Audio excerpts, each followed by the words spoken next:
আপনি কি এমন একজনকে খুঁজছেন যে আপনার জীবনসঙ্গী হবে দুনিয়ায় এবং জান্নাতেও? কিন্তু জানেন না কেমন মেয়ে খুঁজবেন, কিভাবে দেখবেন, কিভাবে বিয়ে করবেন, হারাম ছাড়া, গুনাহ ছাড়া, সম্পূর্ণ ইসলামিক নিয়মে? আজকের ভিডিওতে আমরা আলোচনা করব বিয়ের জন্য মেয়ে খোঁজা থেকে শুরু করে আকদ পর্যন্ত সম্পূর্ণ ইসলামিক পদ্ধতি, কোরআন ও সহিহ হাদিসের আলোকে। ভিডিওটি শেষ পর্যন্ত দেখুন, কারণ শেষে এমন কিছু বলবো যা অনেকেই জানেন না। ভিডিওটি উপকারী হলে এখনই এমটি ক্রিয়েশন চ্যানেলটি সাবস্ক্রাইব করুন, লাইক দিন ও প্রিয়জনকে শেয়ার করুন। পর্ব ১। ইসলামে বিয়ের গুরুত্ব ও মর্যাদা। ১। বিয়ে কি শুধু একটি সামাজিক প্রথা? অনেকেই মনে করেন বিয়ে শুধু একটি সামাজিক বা পারিবারিক বিষয়, কিন্তু ইসলামে বিয়ে হলো একটি পবিত্র ইবাদত, একটি দ্বীনি দায়িত্ব। আর তার নিদর্শনাবলীর মধ্যে একটি হল তিনি তোমাদের জন্য তোমাদের মধ্য থেকেই জীবনসঙ্গী সৃষ্টি করেছেন, যাতে তোমরা তাদের কাছে প্রশান্তি পাও, এবং তিনি তোমাদের মধ্যে ভালোবাসা ও দয়া সৃষ্টি করেছেন।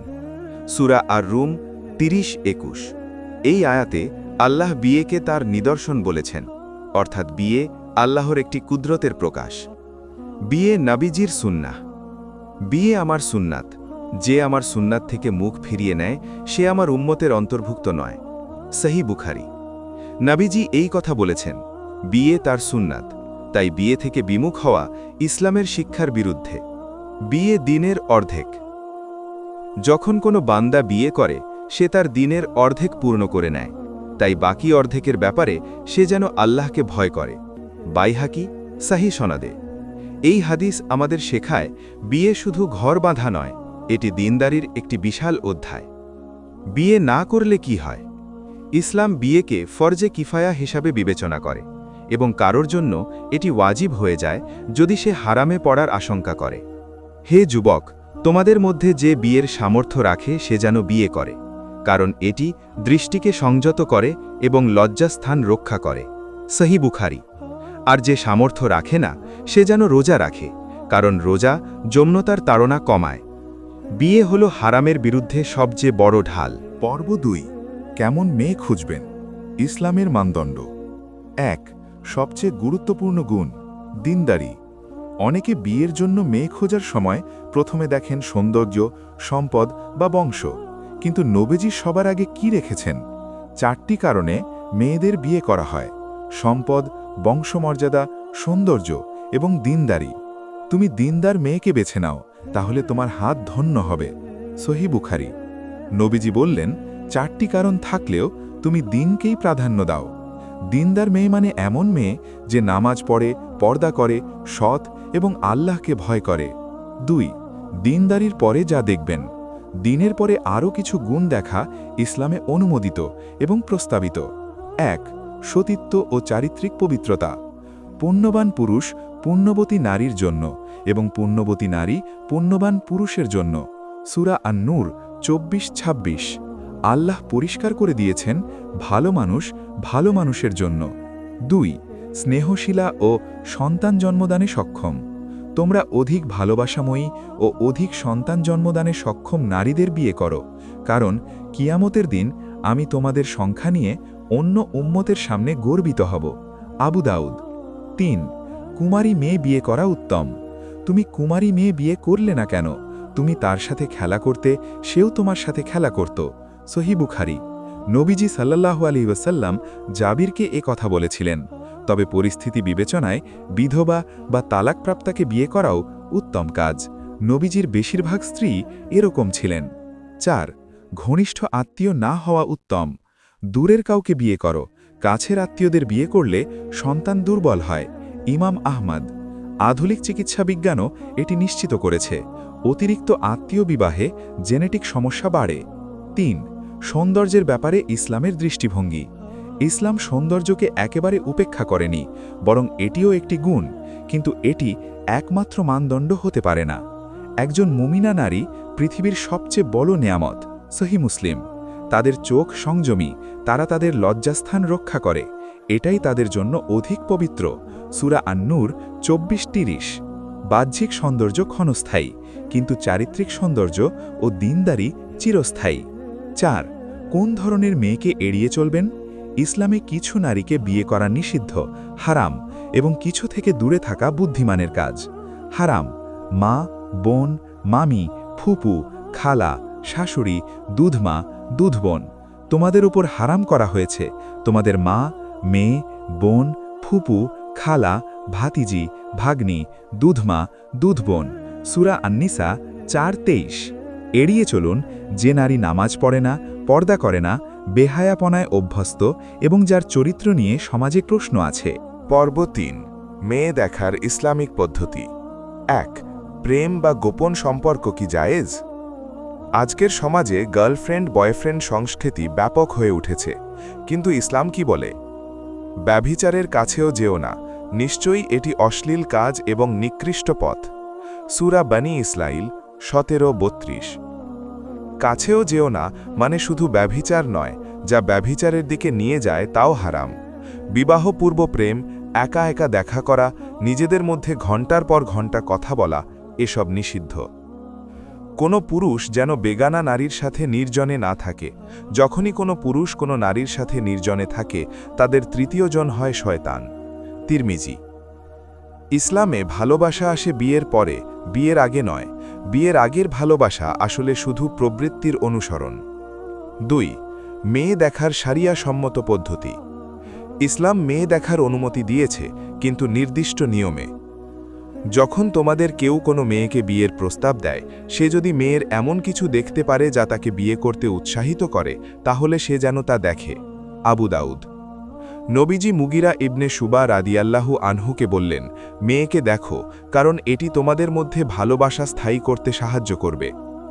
কি দেখা যাবে? বেশিরভাগ আলেমের মতে মুখ এবং হাতের তালু দেখা যাবে। কেউ কেউ বলেছেন চুলও দেখা যাবে, তবে পুরো শরীর দেখা বা একান্তে মিলিত হওয়া জায়েজ নয়। কিভাবে দেখবেন?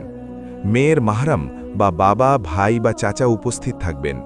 মেয়েও তার পছন্দের মানুষকে দেখার অধিকার রাখে। মেয়েকে বিয়ে দেওয়ার আগে তার অনুমতি নিতে হবে। সহিহ বুখারী। 3. কোথায় মেয়ে খুঁজবেন? ইসলামিক পদ্ধতিতে পাত্রী খোঁজার উপারে পরিবার এবং আত্মীয়দের মাধ্যমে। এটি সবচেয়ে নিরাপদ এবং প্রচলিত পদ্ধতি। পরিচিত মানুষের মাধ্যমে রেফারেন্স নেওয়া যায়। মসজিদ এবং ইসলামিক সেন্টারের মাধ্যমে। অনেক মসজিদে বিবাহ সহায়তা কার্যক্রম আছে। বিশ্বস্ত ইসলামিক ম্যাট্রিমনি প্ল্যাটফর্মের মাধ্যমে, যেখানে মাহরামের তত্ত্বাবধানে যোগাযোগ হয়।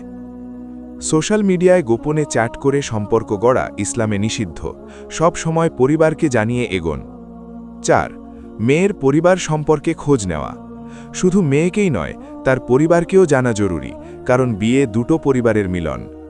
তোমরা তোমাদের সন্তানদের জন্য ভালো পরিবার বেছে নাও এবং সমকুফু পরিবারে বিয়ে দাও। ইবনে মাজাহ।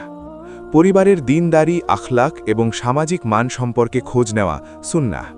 পর্ব 4: বিয়ের প্রস্তাব, ইসলামিক নিয়মকানুন। 1. প্রস্তাব দেওয়ার পদ্ধতি। ইসলামে বিয়ের প্রস্তাব, খিতবা, একটি গুরুত্বপূর্ণ পদক্ষেপ। এটি সবসময় সম্মানজনক এবং পরিবারের মাধ্যমে হওয়া উচিত। প্রস্তাব দেওয়ার আগে ইস্তিখারার নামাজ পড়া, পরিবারকে জানানো এবং মেয়ের পরিবারের কাছে আনুষ্ঠানিকভাবে যাওয়া। 2. ইস্তিখারার নামাজ। বিয়ের মতো বড় সিদ্ধান্তের আগে অবশ্যই ইস্তিখারা করুন। রাসূলুল্লাহ সাল্লাল্লাহু আলাইহি ওয়াসাল্লাম আমাদের সকল বিষয়ে ইস্তিখারা শেখাতেন, যেভাবে কুরআনের সূরা শেখাতেন। সহিহ বুখারী। 2 রাকাত নফল নামাজ পড়ে নির্দিষ্ট দোয়া পড়ুন। আল্লাহর কাছে সঠিক সিদ্ধান্তের জন্য সাহায্য চান।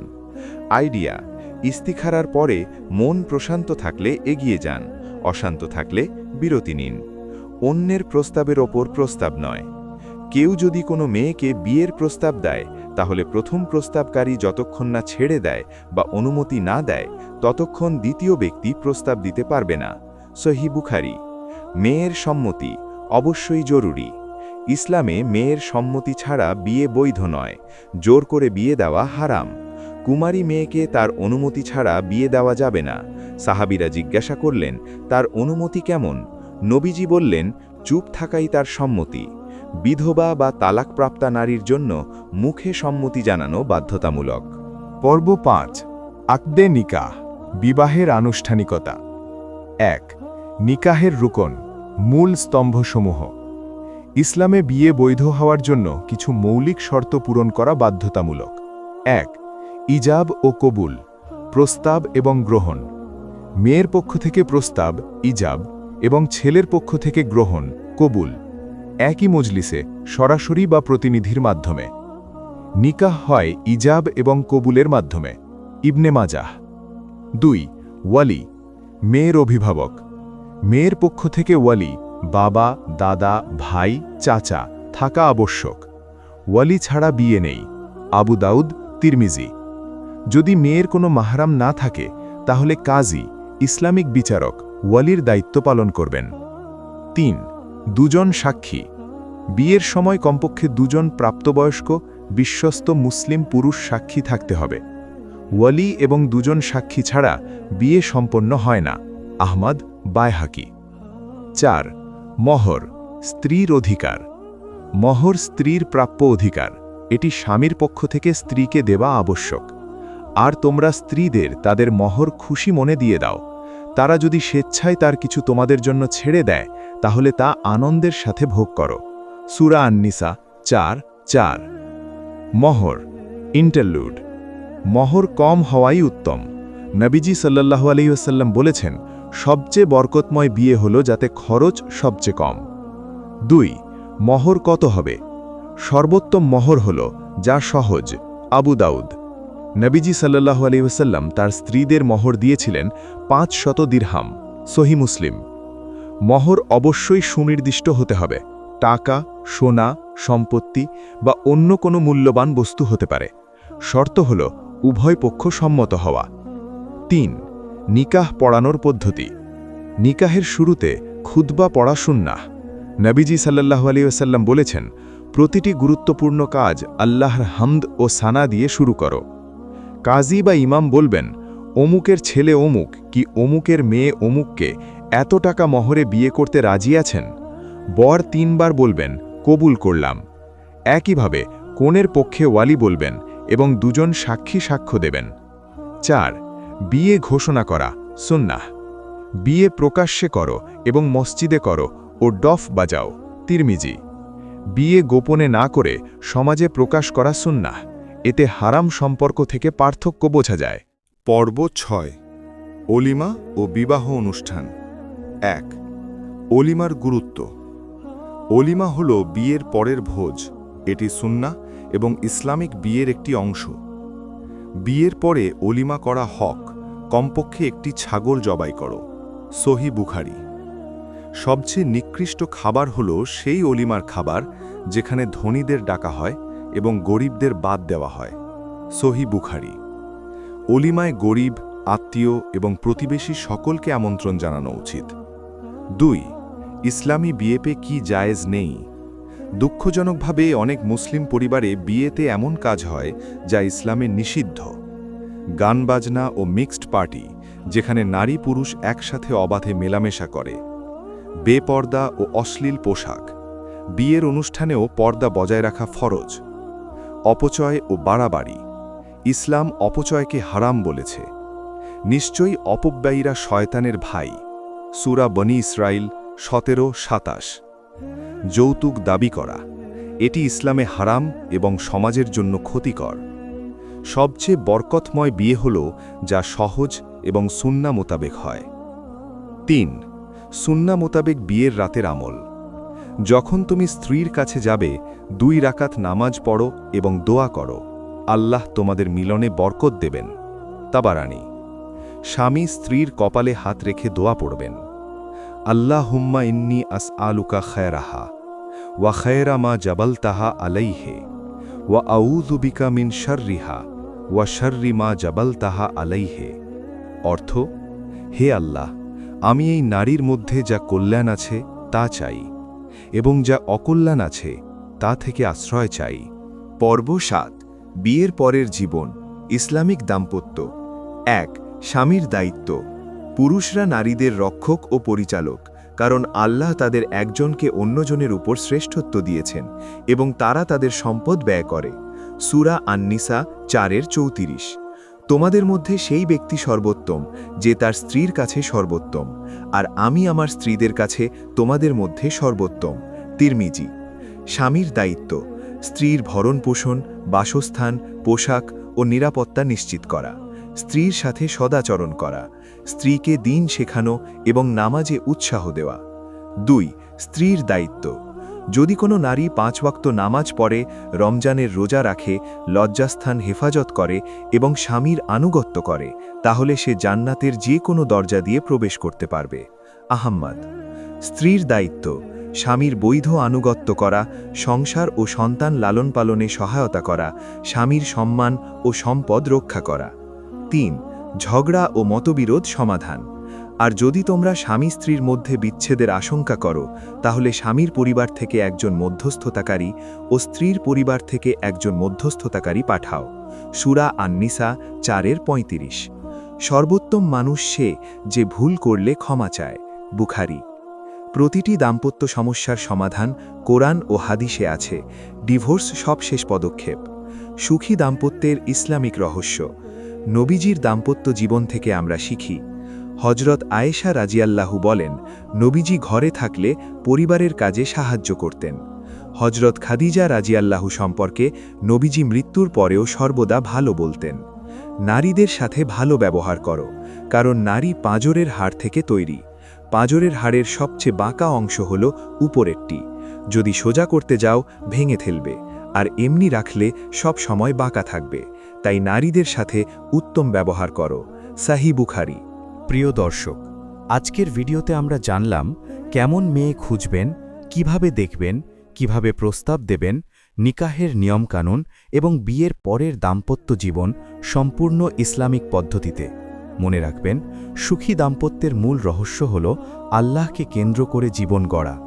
আর তার নিদর্শনাবলীর মধ্যে একটি হল তিনি তোমাদের জন্য তোমাদের মধ্যে থেকেই জীবনসঙ্গী সৃষ্টি করেছেন, যাতে তোমরা তাদের কাছে প্রশান্তি পাও।